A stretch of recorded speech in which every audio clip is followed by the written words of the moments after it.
penduduk Shalom. Ya, puji Tuhan. Selamat pagi Bapak Ibu. Jumpa lagi kita hari ini. Dan kita mau belajar satu firman hari ini. Saya kasih tema adalah hati yang hidup dengan hati melayani. Oke saudara, Bapak Ibu, pada waktu kemarin di awal bulan Juli, Pak Sabar dan beberapa teman-teman kita semua ada di SICC, di Sentul International Convention Center. Di sana ada satu conference yang namanya Everyone Asia.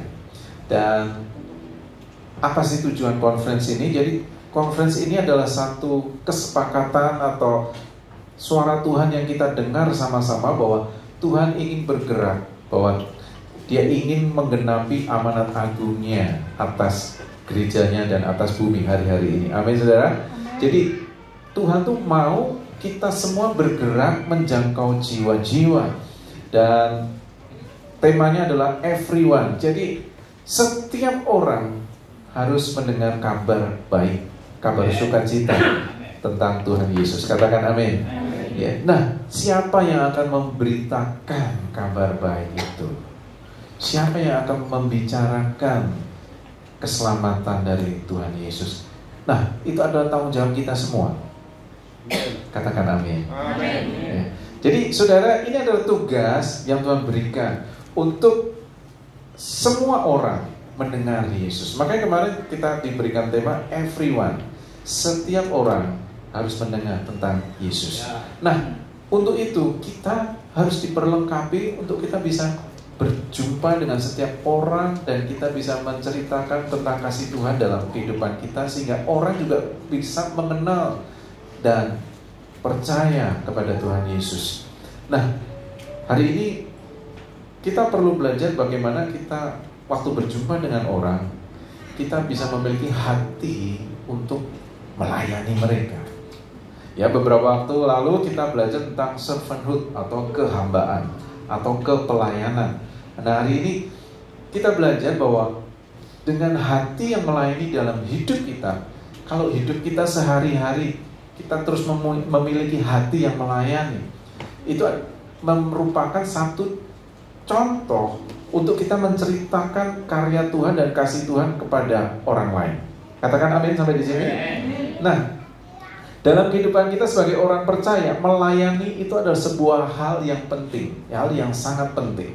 Melayani ini bukan berarti Bapak Ibu harus di gereja setiap hari Minggu melayani jemaat. Ya, itu bagus, itu baik. Ya. Tapi dalam keseharian kita juga tahu bahwa hidup kita ini adalah untuk melayani. Kemarin kita udah belajar bagaimana tentang kehambaan atau kepelayanan itu. Nah, hari ini kita belajar kita memiliki hidup yang memiliki hati yang melayani. Semangat pelayanan dalam kehidupan kita sehari-hari bisa atau dapat menjadi dampak dan kesaksian yang nyata buat dunia dan orang di sekitar kita. Jadi Bapak Ibu, Tuhan punya rencana yang besar buat setiap orang. Dan waktu conference lalu, nama Yesus, keselamatan itu harus didengar oleh setiap orang. Dan lewat semangat atau spirit kita melayani dalam kehidupan kita sehari-hari, itu bisa menjadi berkat, bisa menjadi kesaksian nyata bahwa Tuhan itu hidup di dalam kita bagi setiap orang di sekitar kita. Katakan amin. Jadi apapun keadaan kita hari ini, masalah apapun yang terjadi dalam hidup kita hari-hari ini, kita nggak boleh lupa bahwa kita harus memiliki semangat untuk melayani orang lain. Katakan amin. Jadi jangan bilang saudara, saya aja banyak masalah, gimana saya melayani? Saya belum kaya Pak, kenapa saya harus melayani? Keluarga saya banyak masalah Pak, kenapa saya harus melayani? Hidup saya masih berantakan Pak, kenapa saya harus melayani? Saya harusnya dilayani. Nah saudara, yuk kita mau belajar bersama-sama. Terlepas dari semua badai kehidupan yang saudara alami atau saya alami hari-hari ini, sebesar masalah apapun yang terjadi dalam hidup kita, kita harus tetap tahu dan sadar bahwa Tuhan ingin kita dapat melayani orang lain. Nah saudara, kalau kita punya semangat seperti itu, saya percaya hidup kita ini bisa menjadi berkat bagi banyak orang. Amin saudara. Nah, Tuhan Yesus boleh ya. Tuhan Yesus mengatakan di dalam Markus pasal 10 ayat 45. Saya pakai versi Alkitab bahasa Indonesia masa kini ya. Kalau terjemahan baru kita sudah biasa membacanya. Tapi saya ingin kita sama-sama belajar dari firman Tuhan dari versi yang mungkin bisa kita menjadi lebih jelas apa yang dimaksud oleh ayat itu. Di sana dikatakan sebab anak manusia pun tidak datang untuk dilayani, ia datang untuk melayani dan untuk menyerahkan nyawanya untuk membebaskan banyak orang. Yesus dari surga turun ke dunia untuk apa? Untuk melayani, saudara. Jadi kalau kita hari ini, kita jangan berharap orang datang kepada kita, mereka meminta pelayanan dari kita. Tuhan Yesus saja kasih contoh dari surga turun ke dunia untuk melayani. Tuhan gak menunggu dari surga untuk manusia datang kepada Dia, tapi Tuhan sendiri turun dari surga datang untuk melayani manusia. Oleh karena itu kita yang sudah terima keselamatan dari Tuhan, kita sebagai orang percaya, kita menjadi Kristen dan murid Kristus, maka kita harus tahu bahwa kita nggak menunggu orang datang untuk kita bisa melayani mereka, tapi kitalah yang harus datang kepada mereka dan melayani. Amin saudara. Nah itu dalam keseharian kita berjumpa dengan banyak orang. Kalau kita nunggu orang datang baru kita layani, wah kita melebihi dari Tuhan Yesus Bapak ya. Yesus saja dari surga turun ke dunia melayani lagi ya. Jadi yuk kita sama-sama merubah pola pikir kita dari kehidupan kita sehari-hari bahwa Tuhan punya rencana atas hidup kita. Tadi kita udah nyanyikan ya, penyertaan Tuhan itu sempurna ya, rancangannya penuh damai sejahtera buat kita. Dan saya percaya saat ini kalau kita sedang berjuang dengan pergumulan kita, problem kita, persoalan kita, kesulitan kita, kita sedang mencari solusi atas masalah. Masalah nggak usah dicari, udah masalah itu datang sendiri, nggak diundang juga datang gitu ya. Kita nggak usah cari-cari masalah. Kita sedang mencari solusi atas masalah kita. Terlepas dari itu semua, Tuhan punya satu rencana untuk kita bisa memberkati orang lain. Jadi jangan melihat bahwa ternyata saya yang paling menderita nih Pak. Saya lagi kesulitan ini Pak, dan harusnya saya yang harus dilayani. Tapi justru saudara, kita perlu belajar untuk melayani orang lain, karena kita nggak pernah tahu Tuhan punya rancangan yang luar biasa. Justru mungkin pada waktu kita melayani orang lain dan orang lain diberkati, justru di situ jalan keluar dibuka buat kita. Solusi terjadi dalam hidup kita. Berkat Tuhan dicurahkan buat hidup kita. Amin saudara. Justru saya kasih contoh satu anak ya di kami. Saya pernah dengar dia cerita. Ini anak masih remaja saudara. Waktu dulu dia suka cari perhatian, kayak tiba-tiba pingsan, dibangunin sama teman-temannya nggak bangun ya. Tapi kok pingsan kok matanya gerak sana gerak sini gitu ya. Ini kayaknya kayak pingsannya dibuat-buat gitu ya. Jadi ya gitulah ya, cari perhatian. Tapi di sekolahnya kita nggak pernah tahu ya, di sekolahnya dia ternyata anaknya dijauhi sama teman-temannya. Ya.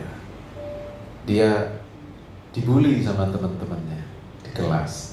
Dan di keluarga dia dianggap remeh sama orang tuanya, kurang diperhatikan. Dan sampai satu saat pada waktu pandemi itu adalah masa-masa dia paling sulit buat dia. Jadi sekolahnya dia merasa online itu nggak banget buat dia. Dia merasa kesepian. Sampai akhirnya anak ini depresi. Dan mulai dengar suara-suara. Dan jadi isu mental health. Jadi dia mengalami masalah di kesehatan mentalnya. Sampai akhirnya dia harus dikonseling ke psikiater. Ya, dia minum obat sana. Ya. Dan puji Tuhan, ya, setelah pandemi itu gereja mulai onsite lagi. Anak ini datang lagi di gereja. Kita jumpai dia, kita ajak dia ngobrol. Ya memang mungkin agak aneh, tapi kita belajar ajak ngobrol dia. Ya. Dia mulai ya bisa ngomong, ya seneng dia ketemu sama teman-teman. Tapi buat dia merasa malu karena dia kesulitan dalam belajar. Jadi begitu pandemi itu nilainya langsung turun semua. Ya, nilai akademisnya turun sampai dia nggak naik kelas. Ya, sampai satu saat dia bilang, tolong Kak, jangan bilang siapa-siapa saya nggak naik kelas. Jangan ada yang nanya saya naik kelas nggak gitu.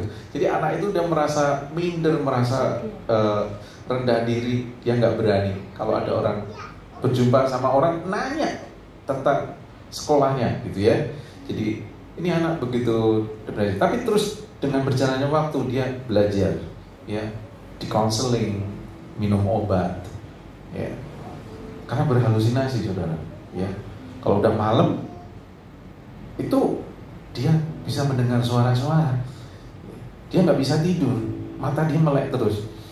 Nah makanya ini kita lihat ya, mulai dari anak ini, terus kemudian nggak berapa lama anak ini ya karena terus ketemu sama teman-teman dan kita terus ada di dalam care cell, ya, anak ini mulai mau melayani, ya, jadi asyir.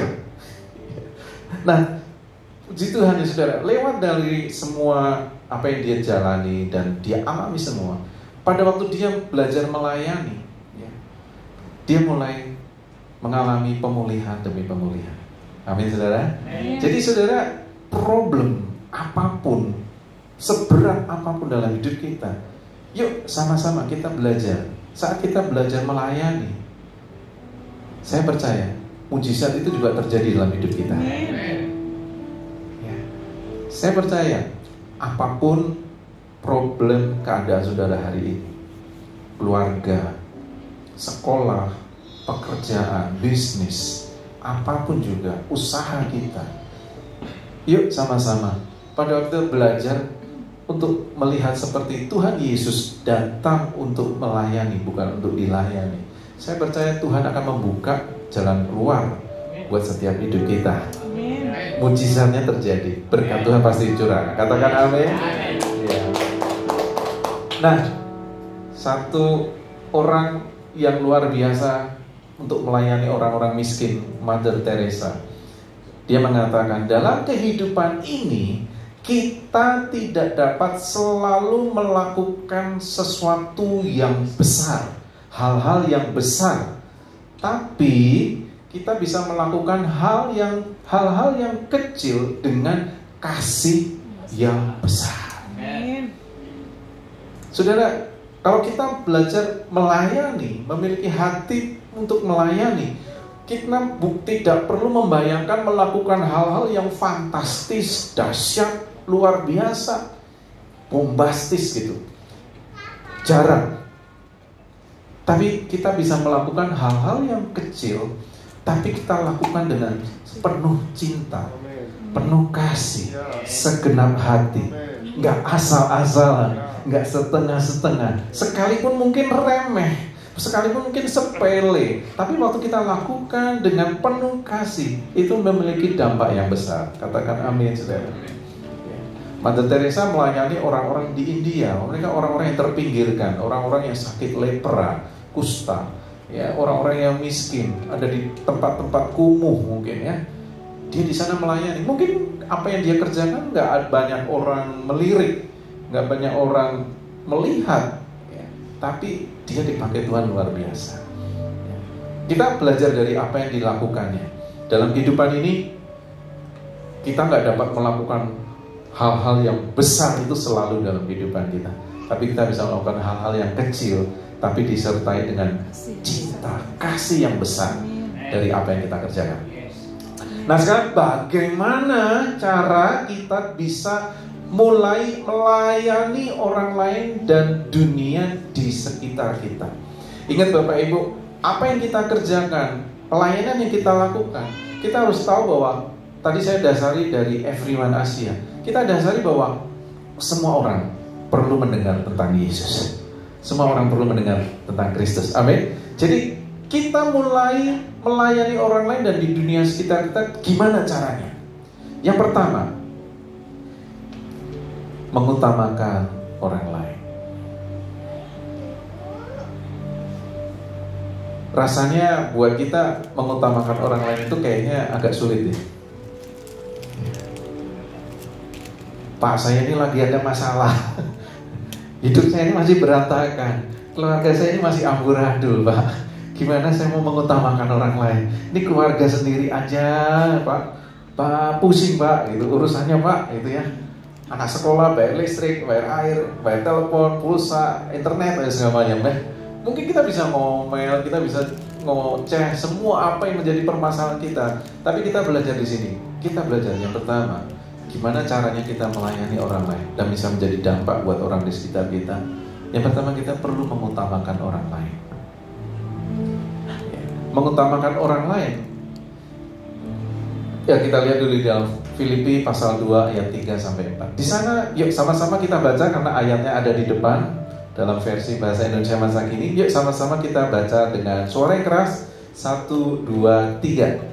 Janganlah melakukan sesuatu karena didorong kepentingan diri sendiri atau untuk menyombongkan diri. Hendaklah kalian masing-masing dengan rendah hati menganggap orang lain lebih baik dari diri sendiri. Perhatikanlah kepentingan orang lain, jangan hanya kepentingan diri sendiri. Bapak Ibu, kita belajar di sini. Paulus menulis surat kepada jemaat di Filipi. Dia menulis, yuk, kalau kamu melakukan sesuatu bukan karena untuk kepentinganmu, bukan supaya kamu dikenal sama orang, atau karena kamu melayani karena untuk menyombongkan atau meninggikan dirimu, membuat kelihatan menonjol, bukan. Tapi yuk masing-masing kita rendah hati, menganggap orang lain itu lebih baik dari diri kita sendiri. Perhatikan kepentingan orang lain, jangan hanya kepentingan diri sendiri. Artinya gimana sih mengutamakan orang lain? Kalau menganggap orang lain lebih baik berarti gimana ya Pak? Mengutamakan kebutuhan orang lain bukan berarti kita mengabaikan diri kita sendiri.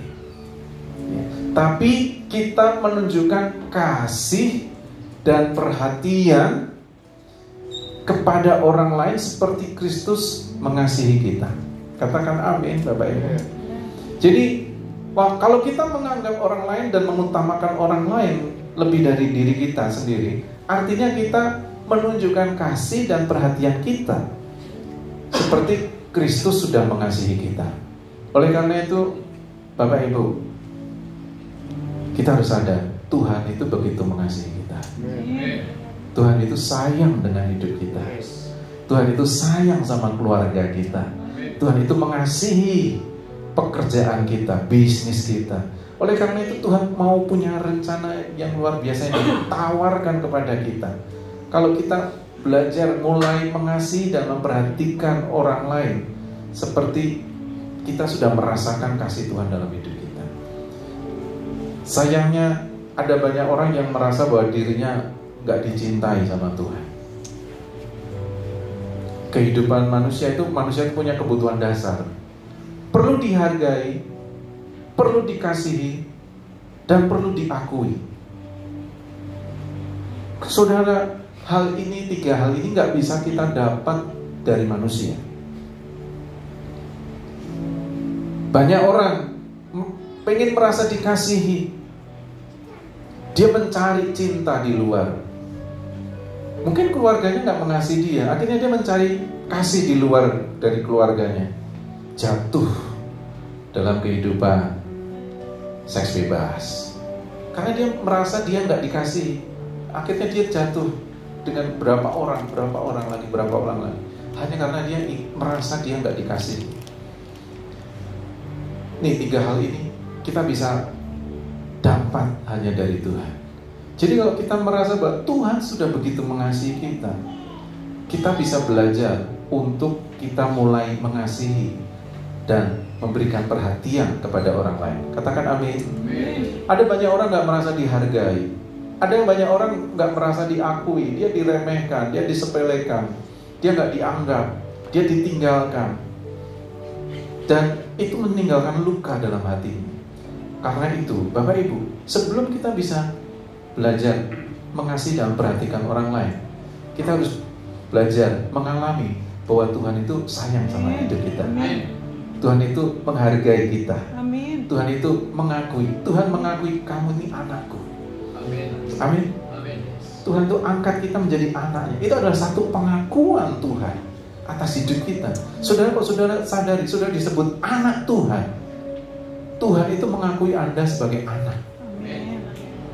Itu adalah pengakuan dari Tuhan. Jadi kalau kita tahu bahwa Tuhan itu mengasihi kita, Kristus yang sudah mengasihi kita, sudah belajar alami itu. Tuhan itu menghargai kita, Tuhan itu mengakui hidup kita, Tuhan itu mengasihi kita.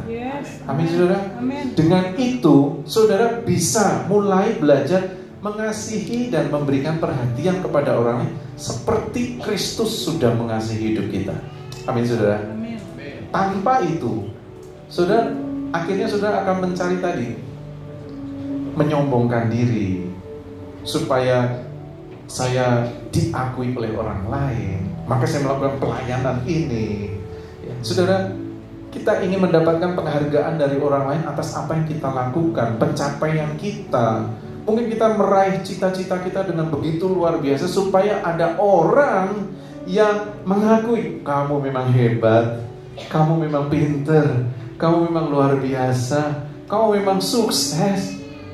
Tapi kalau hanya itu aja, itu akan membuat kita makin jauh dari kasih Tuhan. Oleh karena itu, Bapak Ibu, kita belajar menunjukkan kasih dan perhatian kita kepada orang lain seperti Kristus mengasihi kita. Jadi kuncinya di sini, Bapak Ibu, kita harus belajar mengalami bagaimana Tuhan itu mengasihi hidup kita, bagaimana Tuhan itu melihat kita, bagaimana Tuhan itu begitu menghargai dan melihat bahwa hidup kita ini mulia di matanya. Setelah itu, kita baru bisa belajar untuk mengasihi dan melayani, memberikan perhatian pada orang lain. Amin. Ya, kita nggak menganggap diri kita kecil. Mengutamakan orang lain bukan berarti membuat diri kita tuh downgrade, bukan membuat diri kita tuh menjadi lebih gak berharga, bukan. Tapi kita lebih banyak fokus pada orang lain dan kebutuhannya. Katakan amin. Ya. Jadi Bapak Ibu, kita belajar merendahkan hati. Itu bukan berarti membuat diri kita tuh downgrade, membuat diri kita itu rendah. Tidak. Sejatinya diri kita ya diri kita apa adanya, sebagaimana Tuhan sudah mengasihi kita. Identitas kita nggak berubah. Tapi merendahkan hati itu artinya kita menjadi lebih banyak fokus kepada orang lain dan kebutuhannya. Kalau di dalam keluarga, ya, mungkin bapak-bapak punya pride sendiri, punya gengsinya sendiri, harga dirinya sendiri. Tapi kita belajar, waktu kita mengutamakan keluarga kita, mungkin istri atau anak kita belajar gak membuat kita menjadi rendah sebagai seorang kepala keluarga atau sebagai suami. Identitas kita gak berubah, identitas kita gak anjlok, kehormatan kita gak lenyap. Tapi kita belajar untuk kita coba fokus apa yang menjadi kebutuhan anak kita, apa yang menjadi kebutuhan istri kita, nggak cuma materi, ya, tapi kebutuhan secara batinnya, hatinya, kasih kita. Maka mungkin perlu diperhatikan, perlu merasa dikasih, dan perlu merasa berharga. Kita membangun keluarga kita, katakan amin. Jangan kita pertahankan gengsi kita. Mungkin buat para ibu juga kita belajar melihat, ya, apa sih yang menjadi kebutuhan suami, apa sih yang menjadi kebutuhan anak. Dengan kita belajar melayani di dalam keluarga kita sendiri, yuk sama-sama kita bisa mengalami kasih Tuhan di dalam keluarga. Amin. Saya percaya kalau keluarga kita dipulihkan sama Tuhan, hubungan anak, ayah, ibu, semua menjadi baik, menjadi luar biasa. Saya percaya di sana akan ada berkat Tuhan yang turun. Ya. Sesulit masalah apapun yang dihadapi keluarga saudara semua, saya percaya Tuhan akan kasih solusi, Tuhan kasih jalan keluar. Ya. C.S. Lewis mengatakan, humility is not thinking less of yourself, but thinking of yourself less. Kerendahan hati itu tidak artinya tidak merendahkan diri Anda, ya, tapi adalah membuat saudara berpikir sedikit tentang diri Anda dan berpikir tentang orang lain dan kebutuhannya. Seperti yang tadi sudah kita belajar, ya. Kita nggak menganggap diri kita kecil, tapi kita lebih banyak fokus pada orang lain dan kebutuhannya. Amin. Mulai hari ini, yuk sama-sama kita belajar memprioritaskan orang lain. Yuk lihat kiri kanannya, yuk memprioritaskan orang lain. Dari keluarga sendiri lah ya, anak-anak kita, istri kita, suami kita. Dan kedua adalah melayani dengan hati yang tulus. Melayani dengan hati yang tulus. Kita lihat satu ayat di Alkitab dari Galatia pasal 1 ayatnya yang ke-10. Yuk sama-sama kita baca dengan suara yang keras supaya kita nggak ngantuk, ya. Saya percaya karena mungkin semalam nonton bola, ya. Ya. 1, 2, 3. Apakah dengan itu nampaknya saya seolah-olah mengharap diakui oleh manusia? Sama sekali tidak. Saya hanya mengharapkan pengakuan dari Allah. Apakah saya sedang berusaha mengambil hati manusia supaya disenangi orang? Kalau saya masih berbuat begitu, saya bukanlah hamba Kristus. Amin. Paulus menulis kepada jemaat di Galatia. Ini lagi bicara tentang hukum-hukum Taurat yang dikerjakan oleh orang-orang Yahudi, yang harus juga dilakukan oleh orang-orang yang bukan Yahudi, yang percaya kepada Yesus. Mereka mulai mempermasalahkan, kamu harus disunat seperti hukum Yahudi, sedangkan orang Yunani. Nah, mereka lagi bertentangan dengan apa yang sedang terjadi di jemaat pada waktu itu. Dan Paulus menulis, loh, kalau kamu secara lahiriah kamu sudah mengikuti semua hukum Taurat, apakah dengan itu kamu berharap kamu diakui oleh manusia?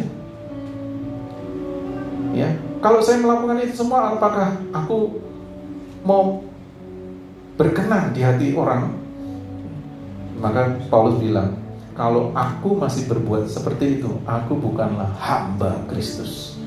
Saudara, kita belajar bahwa kita perlu melayani itu, melakukan di dalam apa yang kita lakukan itu dengan hati yang tulus. Amin, saudara. Jangan bulus, apalagi fulus. Tapi itu tulus, saudara. Gak ada yang tahu ya fulus itu apa? Kayaknya generasi sekarang gak tahu fulus. Fulus itu duit, saudara. Ya. Kita melakukan dengan hati yang tulus. Jadi pelayanan yang sejati itu datangnya dari mana? Dari hati yang tulus, bukan untuk mencari pujian atau pengakuan. Kalau bahasa anak sekarang validasi, ya. Tetapi karena kita mengasihi Tuhan dan mengasihi sesama kita. Jadi kita melakukan sesuatu itu bukan untuk supaya orang mengakui kita, memberikan pengakuan pada diri kita. Tapi Paulus katakan, aku yang kuutamakan adalah pengakuan dari Allah. Jadi kita nggak perlu embel-embel melakukan sesuatu. Kita nggak perlu ada udang di balik batu. Kita nggak perlu ada motivasi-motivasi tertentu, kepentingan kita, agenda-agenda kita, atau intrik-intrik yang kita lakukan supaya orang lain terpengaruh dengan apa yang kita kerjakan.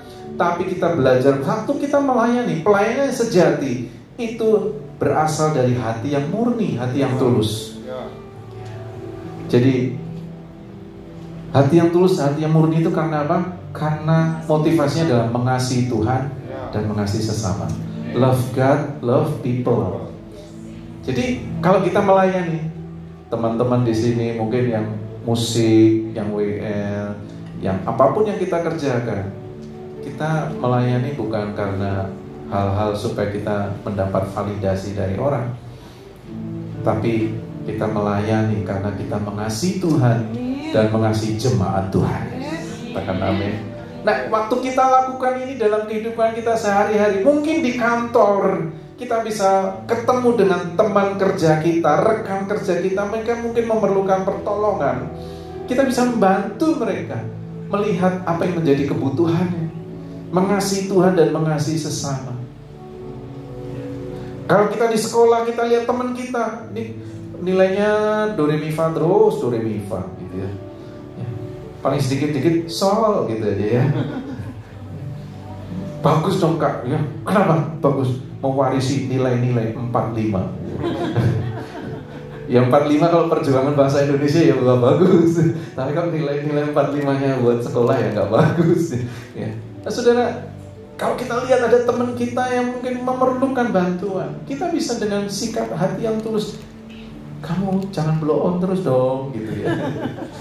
Yuk belajar yuk, sama-sama yuk ya. Belajar nih, kamu jatuhnya di nilai apa matematika, nah aku bisa bantu kamu ngajari matematika. Yuk sama-sama kita bikin kelompok belajar. Waktu kita bisa melakukan hal seperti itu dengan contoh-contoh yang sederhana dalam hidup kita, dengan motivasi karena kita mengasihi Tuhan dan mengasihi orang lain, kita memperhatikan kebutuhan mereka, saya percaya Tuhan akan mulai bisa membuka hati orang lewat apa yang kita kerjakan. Dan orang bisa mengenal Yesus dalam kehidupan mereka lewat kita. Nah saudara, melayani itu bukan karena tugas, tapi melayani karena kerinduan. Beda. Pelayanan karena tugas, karena jadwal, karena job desk, sama melayani karena satu kerinduan. Amin saudara. Kalau karena tugas, ya saya cuma tugas asyir hari ini, saya ada di ibadah jam 8, tugas saya adalah senyum, sapa, dan salam gitu ya. 3S gitu ya. Dan setelah ibadah selesai, dadah, aku pulang gitu ya. Kita melayani cuma karena tugas atau karena kerinduan. Ini gak cuma di hari Minggu di gereja, tapi dalam keseharian kita. Waktu kita melayani, kita memiliki satu kerinduan dalam hati kita. Orang yang melayani karena ada kerinduan, itu akan apa yang dia kerjakan itu keluar dari hati yang murni. Dan dia punya visi ke depan. Dia tahu kenapa saya melayani. Dia tahu kenapa saya ada di sini. Ya, dia tahu why-nya. Ya. Dia tahu why you do what you do. Dia tahu apa yang dia lakukan. Karena dia punya satu visi ke depan. Dia punya tahu tujuannya.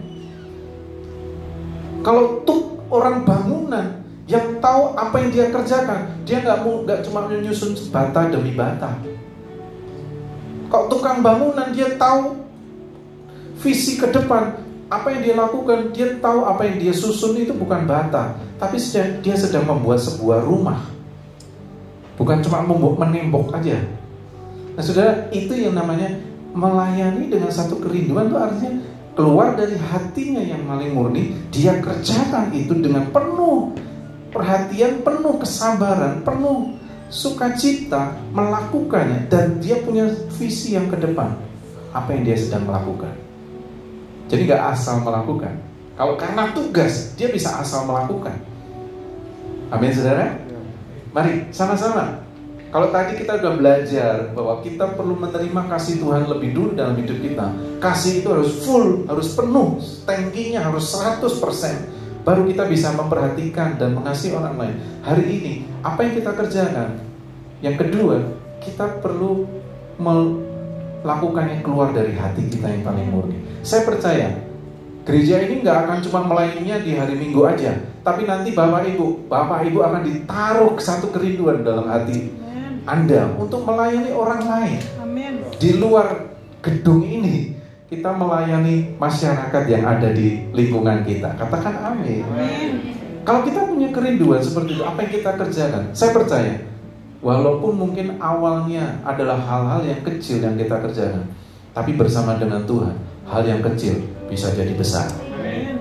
Di tangan Tuhan, 5 roti 2 ikan bisa kasih makan berapa orang? 5.000 orang, laki-laki, belum yang perempuan dan anak-anak. Ingat saudara, waktu kita lakukan hal yang paling kecil, saya percaya kalau Tuhan menyertai kita, tangan saudara itu akan diberkati Tuhan. Amin. Bisa berlimpah-limpah, berdampaknya luar biasa buat banyak orang. Kasih makan masyarakat di lingkungan kita. Amin. Ya. Nah saudara, pelayanan sejati adalah dengan memberi dengan tulus tanpa mengharapkan balasan. Kadang kita ingin melakukan sesuatu dengan niat yang baik, dengan hati yang tulus. Orang lain malah menyalahartikan, disalahpahami. Bahkan orang lain bisa memfitnah kita. Orang lain bahkan bisa menjelek-jelekkan kita. Pencitraan tuh sok halim, kayaknya mau jadi kader deh. Kayaknya ini ya, sok sosial, sok inilah, sok baik, sok apa ya. Saudara, pelayanan sejati memberi dengan tulus tanpa mengharapkan balasan. Karena kemarin kita belajar, hati hamba itu nggak menginginkan pujian, nggak menginginkan apa ya, satu feedback yang baik buat kreditnya dia. Tapi seorang hamba itu melakukan apa yang dia kerjakan dan itu dia lakukan dengan tulus. No matter what, apa yang orang lain katakan, tidak peduli apa yang orang lain katakan. Ya. Kalau kita terus memperhatikan perkataan orang lain, terutama perkataan-perkataan yang menyakiti hati kita, perkataan-perkataan yang menjelekkan kita, perkataan-perkataan yang negatif tentang kita. Kalau kita terus memperhatikan seperti itu, sudah akan melayani dengan terbeban. Artinya bukan beban yang murni, tapi terbebannya stres. Dan sangatlah bodoh. Maaf saya ngomong, sangatlah bodoh kalau kita memperhatikan kata-kata orang. Amin. Yang penting pada waktu saudara melakukan itu dengan hati yang tulus, hati yang murni, sudahlah, serahkan sama Tuhan. Apapun yang orang lain omong. Amin. Sangat konyol kalau kita terus mendengarkan mereka. Tapi kita belajar melakukannya dengan hati yang murni, hati yang tulus. Saya percaya Tuhan akan buka jalan. Tuhan akan bela kehidupan kita. Tuhan akan nyatakan pembelaannya buat kita. Mungkin waktunya sekarang nggak kelihatan, tapi pada waktunya Tuhan akan berikan pembelaannya. Amin. Jadi Bapak Ibu, nih ya, kalau kita melakukan sesuatu dengan tulus, yuk jangan mengharapkan balasan. Dan juga jangan perhatikan omongan-omongan orang yang negatif tentang kita. Yang penting adalah, Tuhan, saya sudah lakukan ini yang terbaik. Saya sudah melakukan ini 100%, 100% dari apa yang sudah saya pikirkan dari hati saya untuk saya mengasihi Tuhan. Saya menaruh hati saya karena saya mengasihi Tuhan dengan apa yang sudah saya kerjakan. Saya percaya Tuhan yang akan memberikan balasannya. Tidak peduli dengan apa yang orang omong, tapi apa yang saya kerjakan saya sudah terbaik. Dan saya mengasihi Tuhan. Serahkan sama Tuhan. Itu aja. Ya, yang ketiga, mengikuti teladan Yesus. Saudara, bagaimana kita bisa mulai melayani? Kita dengan mengikuti teladan Yesus. Yesus adalah teladan utama kita di dalam pelayanan. Dia yang adalah Tuhan merendahkan dirinya dan melayani orang-orang di sekitarnya dengan kasih dan kerendahan hati. Ingat saudara, Yesus yang dari surga saja turun ke bumi untuk melayani manusia, mencari kita. Kita lihat teladan Tuhan. Kita gak perlu nunggu orang lain datang untuk kita layani dia, tapi kita bisa lihat siapapun yang kita jumpai, seperti Yesus di bumi. Waktu dia menjumpai orang sakit, dia melayani. Waktu menjumpai orang yang kerasukan setan, dia melayani. Waktu menjumpai orang yang terpinggirkan, yang ditolak sama masyarakat, dia melayani mereka.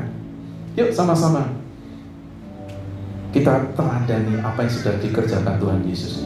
Yesus adalah contoh yang bisa kita lihat dan kita baca secara nyata di Alkitab dari apa yang dia lakukan. Terakhir ya, Mother Teresa mengatakan, it's not about how much we give, but how much love we put into giving. Ini bukan tentang berapa banyak saudara sudah beri. Ada orang berikan 1 miliar, ada yang memberikan 10.000, ada yang berikan ceceng, gitu ya.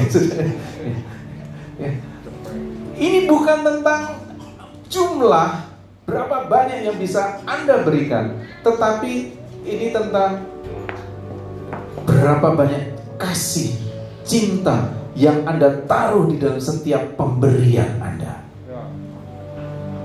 Persembahan,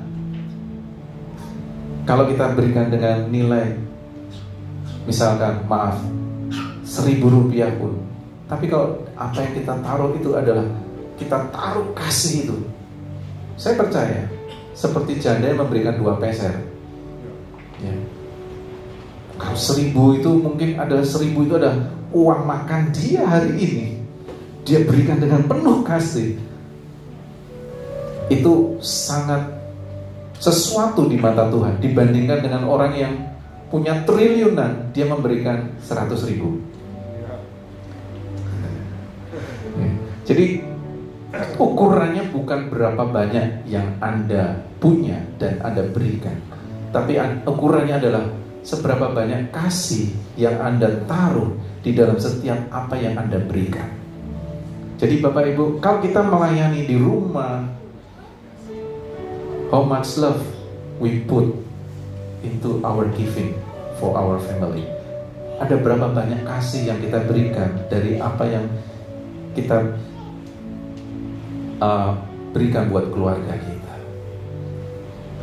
Saya percaya kalau di dalam keluarga kita bisa saling melayani, kita bisa menaruh cinta itu di dalam setiap apa yang kita kerjakan. Untuk suami, mungkin kita bikinin teh, tapi tehnya luar biasa ya. Dengan penuh cinta di sana. Gulanya pas ya, tehnya juga gak kental gitu ya. Wah ya, Pak Suryo. Saudara, atau suami kita cuma membuang sampah buat keluarga kita. Mungkin udah malam gitu ya, sampah di dapur, kita buang sampah. Waktu kita lakukan dengan cinta ya, saya percaya keluarga kita mereka akan melihat contoh dari kehidupan kita masing-masing. Dan saya percaya Tuhan akan memberkati keluarga kita. Amin.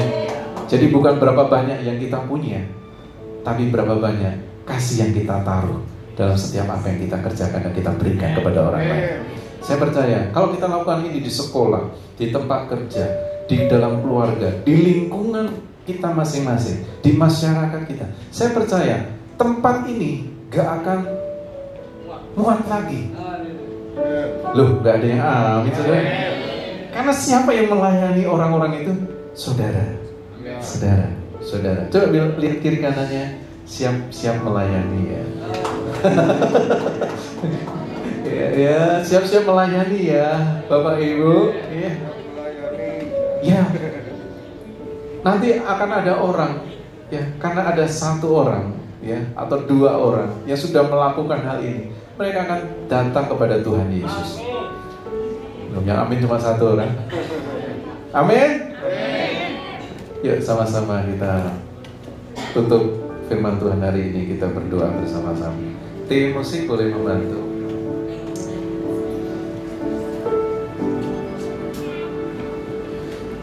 Tak terbatas kuasa-Mu,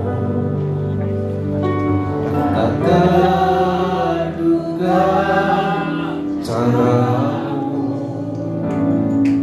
Kau yang ku andalkan di setiap langkah hidupku. Tak terbatas kasih, tak terbatas kasih-Mu. Mari kita bangkit berdiri, katakan tak terduga jalan-Mu, Kau yang ku percaya di segala musim hidup. Tak terbatas, oh tak terbatas, tak terbatas kuasa-Mu, tak terduga cara-Mu, Kau yang ku andalkan di setiap langkah hidupku. Tak terbatas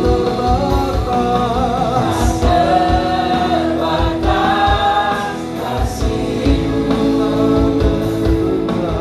tak terduga jalan-Mu, Kau yang ku percaya di segala musim hidupku. Biar musik saja nyanyikan lagu ini, kita sama-sama renungkan. Kuasa Tuhan tidak terbatas, kasih Tuhan tanpa batas tercurah dalam hidup kita semua. Hari ini biarlah kita sama-sama meresponi apa yang Tuhan sudah berikan dalam hidup kita. Kasih-Nya melimpah-limpah. Kalau ada hati yang hari-hari ini sedang terluka, hati yang hari-hari ini perlu Tuhan memulihkan, mari Bapak Ibu, ini adalah waktu yang tepat untuk kita datang kepada Tuhan, untuk kita bisa merasakan kuasa kasih Tuhan dalam hidup kita, supaya kita bisa dipakai Tuhan untuk kita bisa melayani orang lain. Sehingga apa yang kita kerjakan, kita tidak mengharapkan imbalan. Apa yang kita kerjakan, kita nggak mengharapkan pujian. Tapi apa yang kita kerjakan, kita taruh kasih Tuhan itu dalam setiap apa yang kita lakukan. Dan saya percaya Tuhan akan terus memulihkan hidup kita masing-masing. Oh berkati jemaat-Mu di kota Cilegon ini. Berkati setiap keluarga demi keluarga. Berkati para suami, berkati para istri, berkati anak-anak.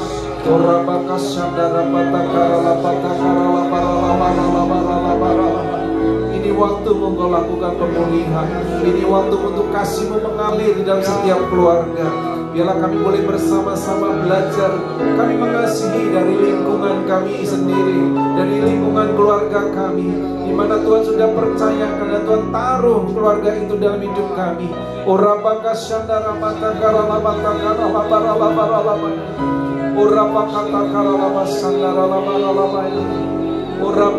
Kasih-Mu yang melembutkan setiap hati, kasih-Mu yang menembus setiap kekerasan hati, kasih-Mu yang memulihkan, kasih-Mu yang menyembuhkan, mengalir di tengah-tengah kami, sehingga kami boleh dipakai Tuhan untuk kami melayani.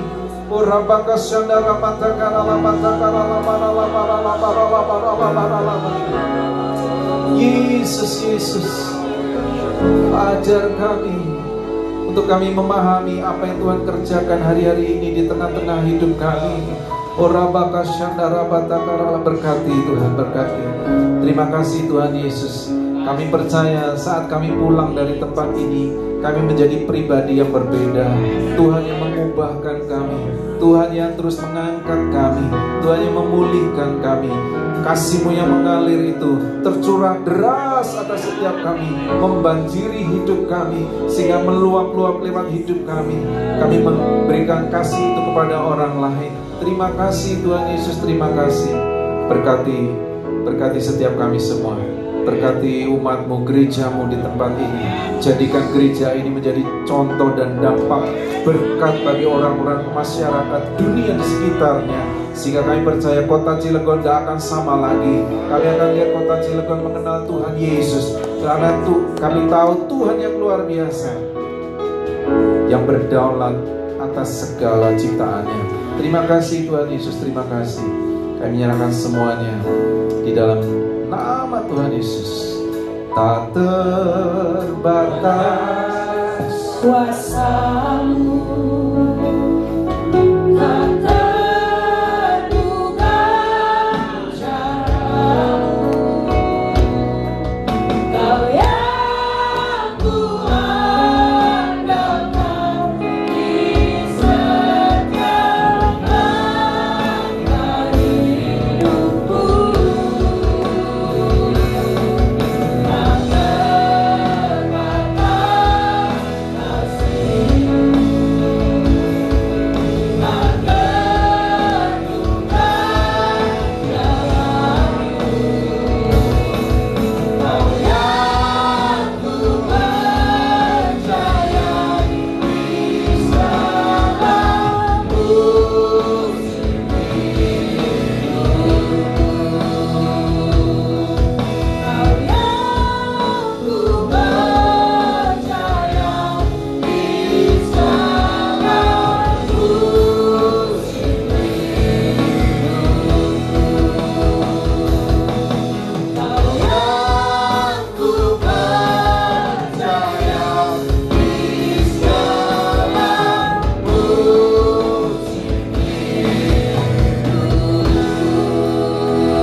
Memakai kami Tuhan untuk kami boleh melayani Engkau lebih lagi Tuhan, dengan kasih yang daripada-Mu Bapa. Tuhan, urapi setiap kami Tuhan, mampukan setiap kami untuk menjadi hamba-hamba-Mu yang setia, hamba-hamba-Mu yang mau dengan tulus Tuhan melayani Engkau Tuhan. Biar gereja-Mu semakin hari di tempat ini semakin dipercayakan lebih lagi Tuhan, di dalam setiap pelayanan-pelayanan Tuhan.